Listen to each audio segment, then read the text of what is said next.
د اسمانه څخه راغورځېدلی کاڼ یوه ورځ د مراکش هېواد د هاریر په سیمه کې بزګران په کار بوخت ول چې ناڅاپه له اسمانه څخه یو لوی کاڼی راوغورځېد او بالاخره په ځمکه ولګېدل چې دغه کاڼی ذره ذره شو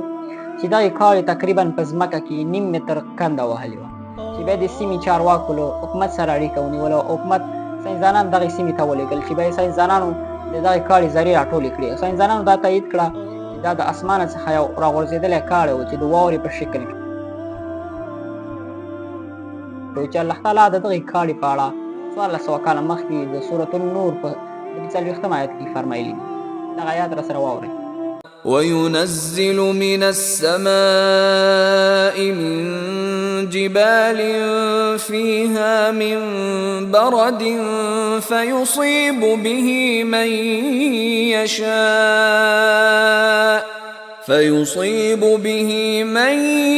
يشاء ويصرفه عن من يشاء يكاد سنا برقه يذهب بالأبصار او هغه له اسمانه څخه غرونه راښکته کوي چې په هغې کې یخ وي نو چاته یې چې خوښه شي په هغې سره ځای نړوي او چاته یې چې خوښه شي له هغې څخه یې ژغوري چې د هغې برېښنا سترګې برېښوي که دغه ویډیو مو خوښه شوې وي در سره یې مخکې شیر کړئ هیله ده چې ویډیو به مو خوښه شوې وي در سره یې لایک کړئ او د داسې ښایسته ویډیوګانو لپاره عبدالرحیم حنانزي سره اوسئ زموږ د یوټیوب چینل در سره سبسکرایب کړئ او فیسبوک پاڼه در سره فالو کړئ